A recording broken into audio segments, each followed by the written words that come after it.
ભાભરની સરકારી હોસ્પિટલ ખાતે ગુજરાત સરકારના મંત્રી સૌરભજી ઠાકોરના હસ્તે HPV વેક્સિનેશનનો અભિયાનનો શુભારંભ કરાયો હતો, જેમાં દીકરીઓના ગર્ભાશયના મુખના કેન્સર, સર્વાઇકલ કેન્સર સામે સુરક્ષિત કરવાના ઉમદા હેતુથી આજે ભાભર સબ હોસ્પિટલ ખાતે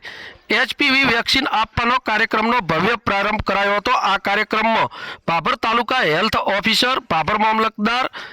SDH અધિક્ષક તેમજ કાર્યકરો અને આરોગ્ય સ્ટાફ મોટી સંખ્યામાં ઉપસ્થિત રહ્યા હતા। રસીકરણ કાર્યક્રમમાં મંત્રી સૌરભજી ઠાકોર અને આરોગ્ય અધિકારીઓએ વાલીઓની અપીલ કરી હતી કે પોતાની દીકરીઓને આ રસી અપાવી સુરક્ષિત બનાવે અને સમગ્ર કાર્યક્રમનું આયોજન આરોગ્ય વિભાગ દ્વારા સફળતાપૂર્વક કરવામાં આવ્યો હતો। બ્યુરો રિપોર્ટ બનાસની અસ્મિતા, ભાભર સ્વીગામ, વાવ થરાદ। મોદી સાહેબના નેતૃત્વમાં હમણાં જ મોદી સાહેબે જેમની લીલી ઝંડી આપી છે એવી દીકરીઓ માટે જે કેન્સર રૂપી જે રોગો થતા હતા એને નાથવા માટે હમણાં જ મોદી સાહેબે લીલી ઝંડી આપી અને દરેક ભારતની અંદર, ગુજરાતની અંદર દરેક જગ્યાએ 15 વર્ષથી કરી અને દીકરીઓને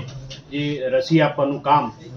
ચાલુ કર્યું છે। આજે ભાભર તાલુકાની અંદર આરોગ્ય કેન્દ્રની અંદર આજે 1000થી વધુ લોકોને દીકરીઓને રસી આપવાનું કાર્ય ચાલુ કર્યું છે અને આજે હું પણ આરોગ્ય ખાતે આવી અને એમની મુલાકાત લઈ અને ખૂબ સરસ આ કાર્ય છે। જે નાની દીકરીઓને જે રોગો થતા હોય છે એમને અટકાવવા માટે લગભગ 3 થી 4 હજારની આ રસી આવે, એ રસી મોદી સાહેબના નેતૃત્વમાં ફ્રી ઓફ રસી આપવામાં આવે છે અને આરોગ્યના સભ્યો પણ સારી રીતે આ તાલુકાના વિસ્તારના લોકોને